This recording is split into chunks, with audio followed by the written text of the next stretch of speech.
ஆடி sale தள்ளுபடி up to 50%. Chennai சில்க்ஸின் ஆஹா ஓஹோ ஆடி sale. தெறிக்க விடும் காரம் நிறம் சுவையை தருகிறது. ஆச்சி மிளகாய் தூள் தெறிக்க விடும் காரம் நிறம் சுவை. பழைய நகையை கொடுத்து பைட் 11 monthsல அதே அடைக்கு புது நகையை எடுத்துக்கோங்க. எக்ஸ்ட்ராவா ₹1 தர வேண்டாம். Magic old gold exchange. Nakkheeran நேயர்களுக்கு வணக்கம். இன்று நம்முடன் கருத்துக்களை பகிர்ந்து கொள்ள இணைந்திருக்கிறார் தமிழ்நாடு முற்போக்கு எழுத்தாளர்கள் மற்றும் கலைஞர்கள் சங்கத்தின் கடலூர் மாவட்ட பொறுப்பாளர் பால்கி அவர்கள். வணக்கம் சார். வணக்கம். நக்கீரன் ஆசிரியர் குழு மற்றும் வாசகர்களுக்கு பால்கியின் அன்பு வணக்கங்கள். பீகார்ல வாக்காளர் பட்டியல் சிறப்பு தீவிர திருத்த பணி நடைபெறுது. தேர்தல் ஆணையத்தின் இந்த நடவடிக்கை எதிர்க்கட்சிகள் எதிர்க்குது. சட்டப்பேரவை தேர்தல் வரக்கூடிய இந்த நேரத்தில் இந்த பணிகள் நடைபெற்றா முறைகேடு நடக்கும் அப்படின்னு சொல்லி இது தொடர்பாக எதிர்க்கட்சிகள்லாம் போராட்டமே பண்ணாங்க.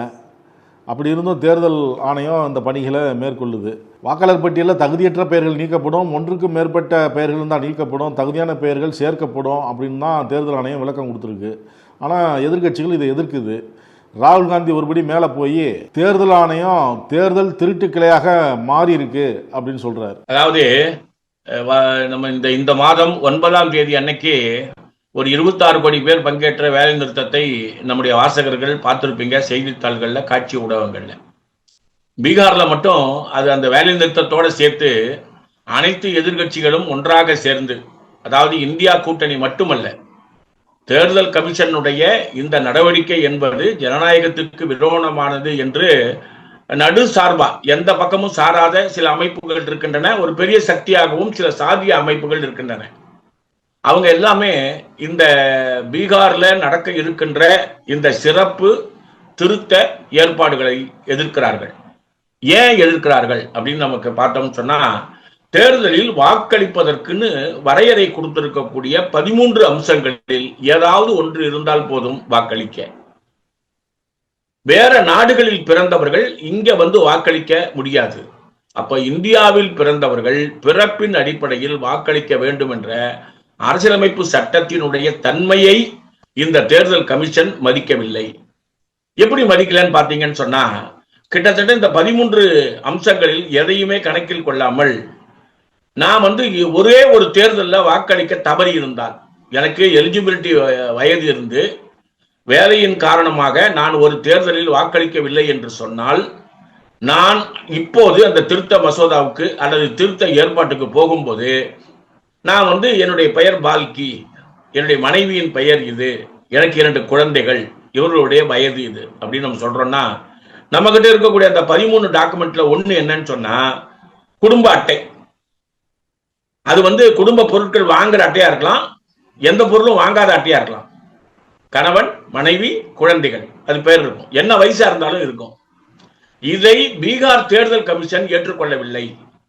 அவங்க என்ன சொல்றாங்கன்னா, நீங்க என்ன செய்யணும், உங்களுடைய மனைவியோடு உங்களுக்கு நடந்த திருமணத்தை எந்த மாதம் எந்த வருடம் நடந்ததோ அதை உறுதி செய்யக்கூடிய ஒரு டாக்குமெண்ட்டை வாங்கிட்டு வாங்க. எங்க போய் நான் வாங்குவேன்? எனக்கு திருமணமானது 40 வருஷத்துக்கு முன்னால. அந்த திருமண ஏற்பாட்டை உறுதி செய்ய நான் இப்ப போனேன்னு சொன்னா அது ஒரு குறிப்பிட்ட 10 நாட்களுக்குள் நடக்கக்கூடிய வேலையா? இதுதான் இப்ப நீதிமன்றமும் காரசாரமாக தேர்தல் கமிஷனை திட்டுகிறது. ஆனா எரும மாட்டு மேல மழை பெஞ்ச மாதிரி தேர்தல் கமிஷன்ல இருக்கக்கூடிய தலைமை பொறுப்பாளர்கள் இதை பொறுப்பற்ற முறையில் நிராகரித்திருக்கிறார்கள். 1.32 கோடி, 1,32 லட்சம் பேர் இவங்க சொல்லி இருக்கக்கூடிய தன்மைகளில் இருந்து வாக்களிப்பதிலிருந்து வெளியே விரட்டப்படுவார்கள். இது நான் சொல்றது இந்துக்களில் உள்ள 1.32 கோடி. இப்ப இஸ்லாமிய கிறிஸ்துவ இன மக்களை இவர்கள் சுத்தமாக வாக்களிக்க செய்ய முடியாத வரையில் இந்த பீகாரினுடைய நடவடிக்கை இருக்கிறது. ஆகவே இந்த 13 அம்சங்களில் அரசியலமைப்பு சட்டம் சொல்லி இருக்கக்கூடிய ஏதாவது ஒரு விஷயத்தை வைத்து வாக்களிப்பதற்குத்தான் முடியுமே ஒழிய, நீங்க நவம்பர்லயோ டிசம்பர்லயோ நடத்த தேர்தலில் இவர் சொல்லக்கூடிய இந்த ஏற்பாடுகள் ஜனநாயக விரோதமாக, இந்த தேர்தல் கமிஷனுக்கு அதிகாரம் இல்லாத ஏற்பாடு என்று நீதித்துறையில் வழக்கு இருக்கின்ற போது இதை அமுலாக்க கூடாது என்று சொல்லி முடிச்சிருக்கிறாங்க. நீதிமன்றமும் கடுமையா கேள்வி கேட்டிருக்கு. இந்த தேர்தலில் இவ்வளவு சரியான நேரத்துக்கு வச்சுட்டு நீங்க புதிய முறையை அமுலாக்க கூடாதுன்னு. தமிழ் சிவில் ஒரு படி மேல போய் அரசியலமைப்பு சட்டத்தினுடைய எந்த அம்சங்களில் இது பெற்றது என்ற வரலாற்றை எடுத்து சொல்லும் போது இந்த 5 பேர் கொண்ட பெஞ்சு கடுமையா எலெக்ஷன் கமிஷனை சாரி இருக்குது. ஆனா எலெக்ஷன் கமிஷன் நீங்க பீகாரினுடைய எதிர்கட்சிகள் சொன்னது போல, ராகுல் காந்தி சொன்னது போல பாரதிய ஜனதா கட்சியினுடைய ஒரு திருட்டு கிளையாக செயல்படுகிறது என்பதில் மாற்று கருத்து இல்லை. ஏன் மாற்று கருத்து இல்லை? இந்த தலைமை பொறுப்புல இருக்கக்கூடிய ஆளுக்கு வேற ஒரு பதவி தயாராக இருக்கிறது. புதிதாக வரக்கூடியவர் எப்படி இருப்பார் என்று சொன்னால், இந்த ராஜ்யசபாவுக்கு நமக்கு ஒரு துணை ஜனாதிபதி கிடைச்சார் பாருங்க. எந்த வழிமுறைகளையும் பின்பற்றாத அந்த முறையில் இவர்கள் தேர்தல் கமிஷனை கொண்டு போகிறார்கள். இதை எதிர்த்து மிகப்பெரிய அளவுக்கு போராட்டம் வர வேண்டும் என்று இந்தியா கூட்டணி அறைகோல் விட்டிருக்கிறது. இது பீகாருக்கு தொடங்கக்கூடிய ஏற்பாடு அல்ல. எல்லா மாநிலங்களிலும் இந்த முறை அமுலாகுவதற்கு அவர்கள் திட்டமிடுகிறார்கள். அதில் குழப்பம் ஏற்படுத்தி அதிபர் ஆட்சி முறைக்கு போனாலும் பிஜேபி ஆச்சரியப்படுத்துவதற்கு இல்லை. ஆகவே இதை எதிர்க்க வேண்டும் என்று குரல் மேலோங்கி இருக்கிறார். பீகார்ல இன்னைக்கு மோடி 7200 கோடி மதிப்பிலான திட்டங்களுக்கு அடிக்கல் நாட்டியிருக்கிறாரு. மேலும் பல திட்டங்களை தொடங்கி வச்சிருக்கிறாரு. இப்போ பீகார்ல நிதிஷ்குமார் 125 யூனிட் மின்சாரம் இலவசம், 1 கோடி பேருக்கு இளைஞர்களுக்கு வேலை வாய்ப்பு அப்படின்லாம் சொல்லியிருக்கிறாரு. தேர்தல் களம் அங்க எப்படி இருக்கு? இந்த வாக்குறுதிகள் பலனளிக்குமா? இல்லை, எல்லா நாளிதழ்களிலுமே நாம ஏற்கனவே முதல் கேள்வியில நீங்க கேள்வி கேட்டது போது அந்த 9ஆம் தேதி பொதுக்கூட்டத்தில் பேசின கருத்து தான் இதெல்லாம். தேர்தல் அறிவிப்பதற்கு முன்பு ஒரு ரவுண்டு மோடி போவார். இப்ப கல்கத்தா போயிருக்கார். முந்தா நேற்று மம்தா பானர்ஜி ஒரு பெரிய கூட்டத்தை வைத்து ஒரு போராட்டம் நடத்தின உடனே இவர் 26,000 கோடி ரூபாய் திட்டங்களோடு கல்கத்தா செல்றார். பீகார்ல ஏற்கனவே அவர் வெளிநாட்டுக்கு போயிட்டு மணிப்பூருக்கோ மற்ற இடத்துக்கோ போகாம பாதிக்கப்பட்ட இடங்களுக்கு போய் ஆறுதல் சொல்லாம அவர் போன இடம் பீகார் தேர்தல் பிரச்சாரம். அந்த தேர்தல் பிரச்சாரத்துக்கு போய் அவர் அறிவிச்ச திட்டங்கள் பெயரளவில் சொல்லப்பட்டுள்ளன. ஆனா நிதிஷ்குமார் சொல்லி இருக்கக்கூடிய அந்த இப்பத்த அறிவிப்பு இருக்கு பாருங்க, இது தேர்தல் கமிஷனுடைய உதவியை கையில் வைத்துக் கொண்டு அல்லது தேர்தல் கமிஷனை தனக்கு இணையாக இணைத்துக் கொண்டு சட்ட விரோதமாக பல வேலைகளை செய்வதற்கு அனுமதி கொடுக்கக்கூடிய அரசாக பீகார் அரசு மாறி இருக்கிறது. இப்போ வேலை கொடுக்கறேன்னு சொன்னாங்க பாருங்க, அந்த பட்டியல் ஒன்று ரிலீஸ் பண்ணியிருக்கிறான். குற்றப்பட்டியல் உத்தரப்பிரதேசத்துக்கு அடுத்தது பீகார். வழக்குகள் டிஸ்போசல் ஆகாமல் நீதிமன்றத்தில் தேக்கம் அதிகமாக இருப்பது பீகார். நிதிஷ்குமார் இப்போது பெண்களை ஏமாற்றுவதற்காக திட்டங்கள் உங்கள் கிராமத்தில் அமுலாகும் என்று சொல்லி இருக்கிறாங்க. கிட்டத்தட்ட 1.5 ஆண்டு காலமாக கிராமங்கள்ல மாவட்ட நிர்வாகங்கள் செயல்படவில்லை என்று மிகப்பெரிய அளவுக்கு போராட்டங்கள் பீகாரில் நடந்து கொண்டிருக்கின்றன. பீகாரினுடைய பார்டர்ல அந்த அது என்ன சொல்றது, மணல் மாபியா மாதிரி அங்க இருக்கக்கூடிய அந்த தாது பொருள் கொள்ளையடிக்கக்கூடிய ஆட்களோடு பிஜேபிக்கு நேரடி உறவு. அங்க போராடுகின்ற மக்களை கூட்டம் கூட்டமாக வெளியேற்றுகின்ற நிகழ்ச்சி. இந்த பின்னணியில தான் தேர்தல் கமிஷன் புது உத்தரவு என்ற அடிப்படையில அவர்களை வாக்காளர் பட்டியலில் இருந்தும் வெளியேற்றக்கூடிய ஏற்பாடு. 4 பக்கமும் இந்த ஏற்பாடுகளை செய்து கொண்டு மோடியினுடைய வருகையை பிரச்சாரமாக காட்டி ஒரு மிகப்பெரிய வாய் அறிவிப்புகளை செய்து கொண்டிருப்பது பிஜேபியினுடைய செயல். பீகாரில் ஆரம்பித்திருக்கிறார்கள். கல்கத்தாவுக்கு அவர்களுடைய நடைபயணம் என்பது துவங்கி இருக்கிறது. எல்லா மாநிலங்களுக்கும் இப்படி அறிவிக்கக்கூடிய திட்டங்கள் அமுலாயிருச்சா அப்படின்னு கேட்டா அது வேற. கிட்டத்தட்ட நமக்கு அவங்க அறிவித்த 12 மாநிலங்கள்ல 9 மாநிலங்கள்ல திட்டங்களின் பெயர் கூட வாக்காளர்களுக்கு தெரியாது.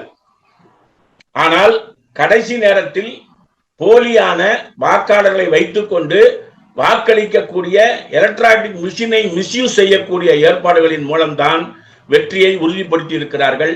அதனால பிஜேபியினுடைய இந்த நடவடிக்கைகளுக்கு எதிராக மக்கள் கிளற தொடங்கி இருக்கிறார்கள். வடக்கு பகுதியில் 2024 நாடாளுமன்ற தேர்தலுக்காக அமைக்கப்பட்டது இந்தியா கூட்டணி அப்படின்னு சொன்னாலும் அதுல பல கட்சிகள் இன்னும் தொடர்ந்து இருக்கிறாங்க.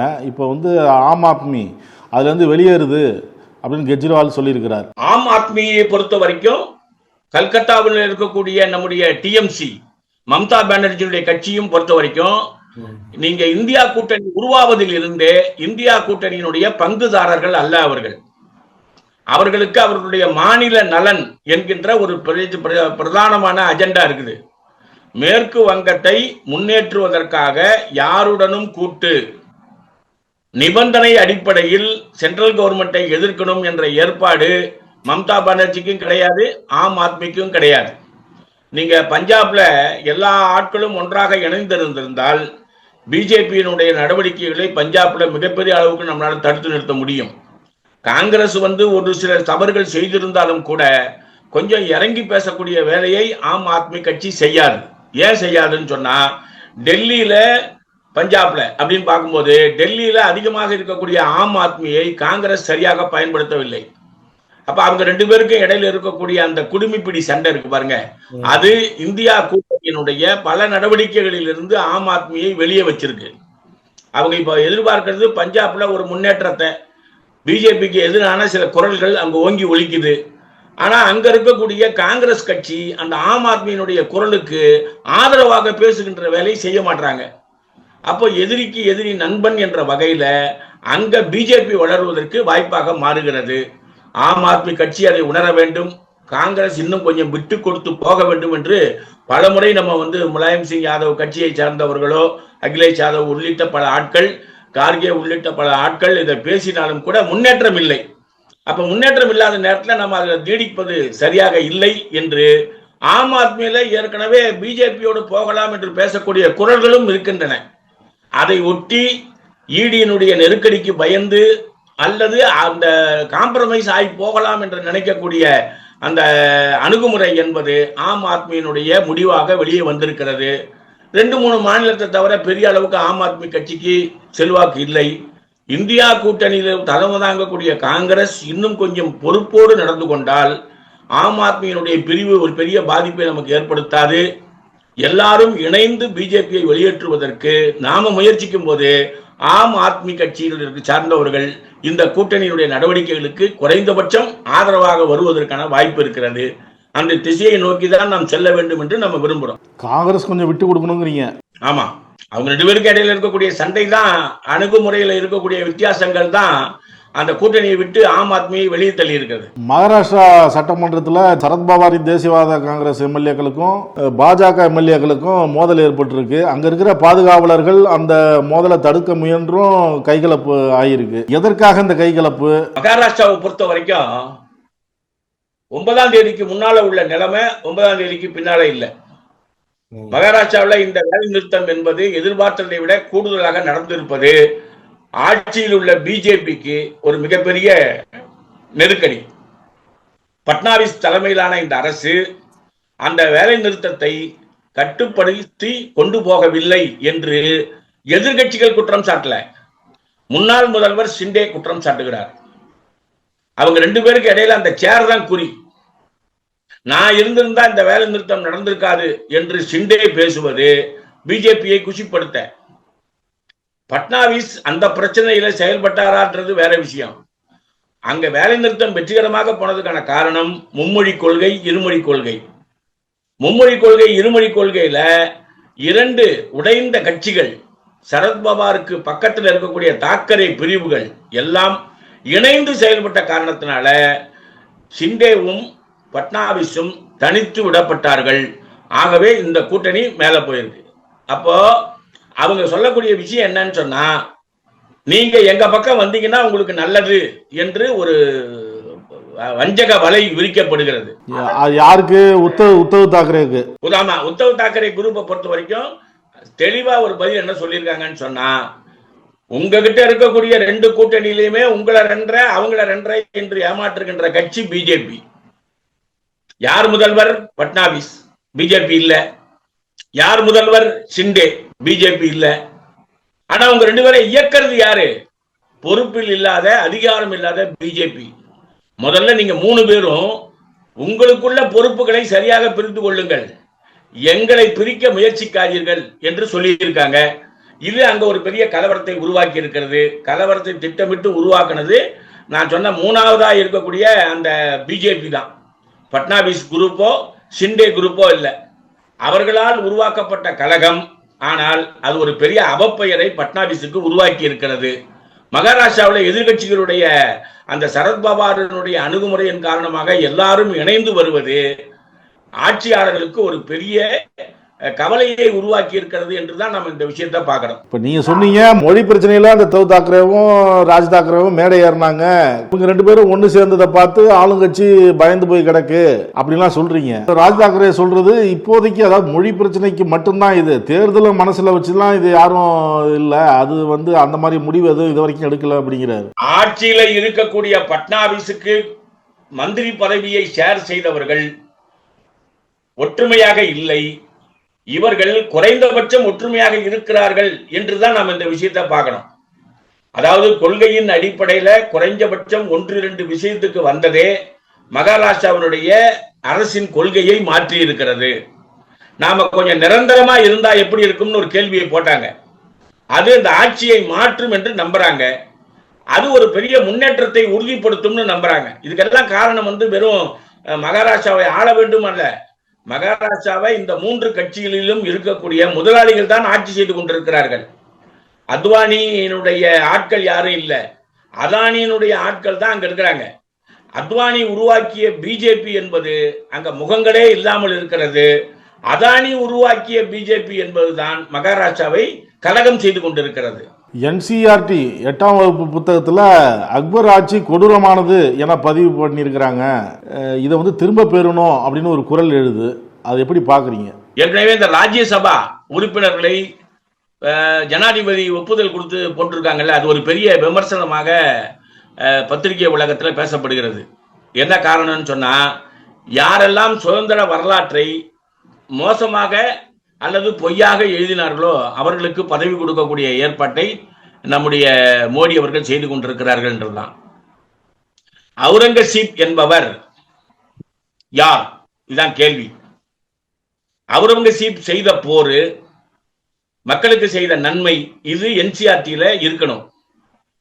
ஆனா NCERT-ல இருக்கக்கூடிய விஷயங்களை எடுத்துட்டு குருத்வாராக்கள் 13 குருத்வாராக்களை, அதில் உள்ள குருத்வாரா சீக்கியர்களை கொலை செய்து ஆட்சி நடத்தியவன் அவுரங்கசீப் என்று சொல்லப்படுகிறது.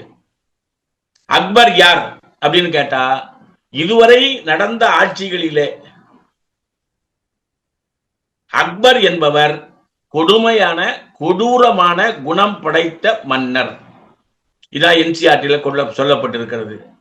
ஒரு பெரிய அளவுக்கான கொஸ்டின் பேப்பர்ல தீவிரவாதி அப்படின்னு ஒரு கேள்வி, அந்த கேள்வி எப்படி இருக்குன்னு சொன்னா, இந்தியாவில் மேஜிஸ்ட்ரேட்டுகளை கொலை செய்த தீவிரவாதிகளின் பெயர்களை கூறுக.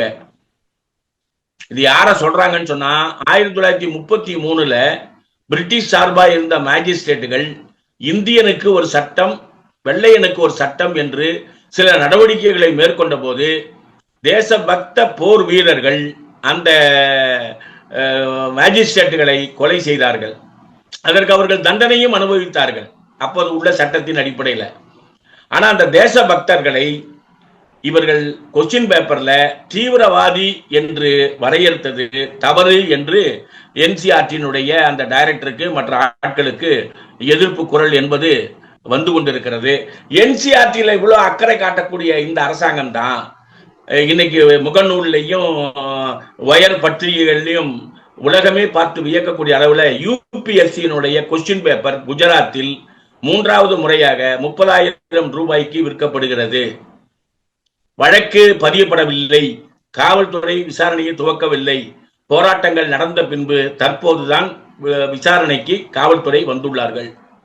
அப்போ கல்வித்துறையில் ஊழலை உருவாக்குவது, பாடத்திட்டத்தில் வெறுப்பை உருவாக்குவது, இந்திய வரலாற்றை மாற்றி பேசுவது என்ற வகையில் பிஜேபி இந்த கொள்கைகளை நாசம் செய்கிறது.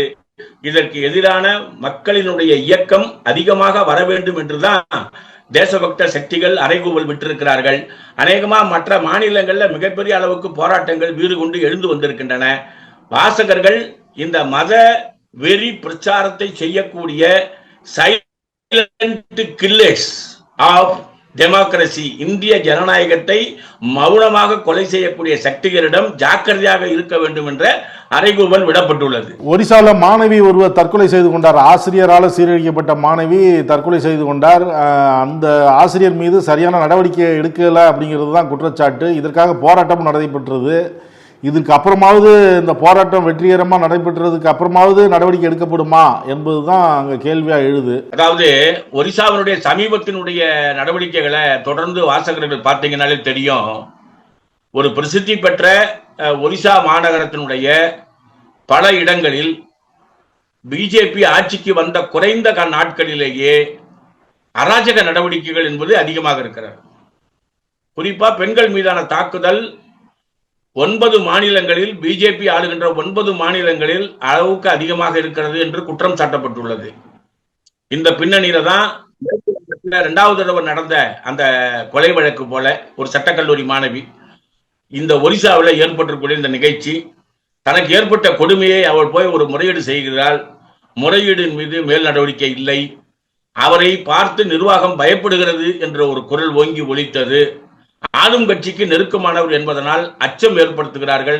என்னை காம்ப்ரமைஸ் செய்து, சமரசம் செய்து அனுப்பக்கூடிய ஏற்பாடுகள் நடந்து கொண்டிருக்கிறது. இது சரியல்ல என்று ஃபீல் பண்றா, தன்னை மாய்த்துக் கொள்கிறாள். இப்படி ஒரு தற்கொலை முடிவுக்கு அவள் போனதற்கான காரணம் என்னன்னு சொன்னா, எப்படிப்பட்ட வழக்கு பதிய வேண்டும், எவ்வளவு வேகமாக நடவடிக்கை எடுக்க வேண்டும் என்று தொடர் தற்கொலைகளுக்கு பின்னால் எடுத்த முடிவு ஒரிசாவில் அமலாக்கப்படவில்லை. அமலாக்கப்படாதது மட்டுமல்ல, மிரட்டப்படுகின்ற குடும்பத்தினர்கள் மீது மிகப்பெரிய தாக்குதலை நிர்வாகம் மேற்கொள்ளும் போது அது ஆரோக்கியமானது இல்லை என்று எதிர்கட்சிகள் அதை ஒரு பிரச்சனையாக பேசுகிறார்கள். பேசி நம்ம ஆரம்பிக்கும் போது அது இந்தியா கூட்டணியினுடைய காலா தான் இருந்தது, எதிர்ப்பு குரலாக தான் இருந்தது. ஆனால் 12 மணி நேர பந்த் என்று அது பரிமாற்றம் அடைந்ததற்கான காரணம் வெறும் இந்த பெண்ணினுடைய மரணம் அல்ல. எந்த பாதுகாப்பும் இல்லாத சூழ்நிலையில் ஒரிசா பிஜேபி தலைவர்களால் மிகப்பெரிய அளவுக்கு பாதிப்புகள் வருகிறது என்பதை உணர்ந்துதான் இந்த எதிர்ப்பு குரல் ஓங்கி ஒலித்திருக்கிறது. பந்து வந்ததுக்கு அப்புறம்தான் நிர்வாகம் கொஞ்சம் அசைந்திருக்கிறது. இந்த அசைவு போதுமானதாக இல்லை. இன்னும் தீவிரமாக அந்த குற்றவாளிகள் மீது கடுமையான நடவடிக்கை எடுப்பதற்கு உத்தரவாதப்படுத்தப்பட வேண்டும். நீங்க தமிழ்நாட்டினுடைய உதாரணத்தை பாருங்க. நாகர்கோவில்ல தக்கலையில அந்த போற ட்ரெயின்ல பெண்கள் அந்த கம்பார்ட்மெண்ட்ல ஒரே ஒரு அம்மா, அந்த அம்மா கிட்ட மிஸ்பிஹேவ் பண்றான் ஒருத்தன், அந்த அம்மாவை மேல இருந்து கீழே தள்ளுறான். அந்த தள்ளினவனுக்கு சாகும் வரை மரண தண்டனை என்று தீர்ப்பை குறைந்த காலத்திலேயே உறுதி செய்தது தமிழ்நாடு அரசினுடைய நீதித்துறை. ஆனால் வடக்கு மாநிலங்களில், பிஜேபி மாநிலங்களில் இதை உத்தரவாதம் செய்ய முடியவில்லை. இப்படி உத்தரவாதம் செய்வதன் மூலமாகத்தான் பெண்கள் மீதான பிஜேபியினுடைய அணுகுமுறை மாறும் என்று நாம நம்புறோம். அதனால பெண்கள் இயக்கமும் மற்றவர்களும் கொண்டு வந்திருக்கக்கூடிய இந்த பந்து போராட்டம் வெற்றியை நோக்கி சென்றிருப்பது ஒரிசாவினுடைய நிர்வாகத்துக்கு ஒரு மிகப்பெரிய எச்சரிக்கை மணி என்றுதான் நம்ம பார்க்க வேண்டும். அண்ணா பல்கலை இது கூட உடனே தீர்ப்பு வந்துச்சு. ஆமா, நீ சொன்ன மாதிரி ஒடிசாவில் அந்த மாணவி மரணம் பாஜகவின் நேரடி கொலைன்னு ராகுல் காந்தியும் பதிவிட்டிருக்கிறார். படுகொலையே. கருத்துக்களை பகிர்ந்து கொண்டதற்கு நன்றி. கருத்துக்களை கேட்டமைக்கு நன்றி. வணக்கம். நக்கீரன் டிவிக்கு சப்ஸ்கிரைப் செய்யுங்கள். உங்கள் ஆதரவே எங்கள் பலம். ஆசிரியர்களுக்கு நண்பனாகவும் மாணவர்களுக்கு ஆசானாகவும் திகழும் தேர்வு வழிகாட்டி. ஒவ்வொரு பாடத்திற்கும் அனுபவமிக்க ஆசிரியர்களின் துல்லியமான தெளிவான விடைகள். CNC இருக்கு, தேர்வு பயம் எதற்கு? இது தீரன் பப்ளிஷிங் ஹவுஸ் விற்பனை வெளியீடு.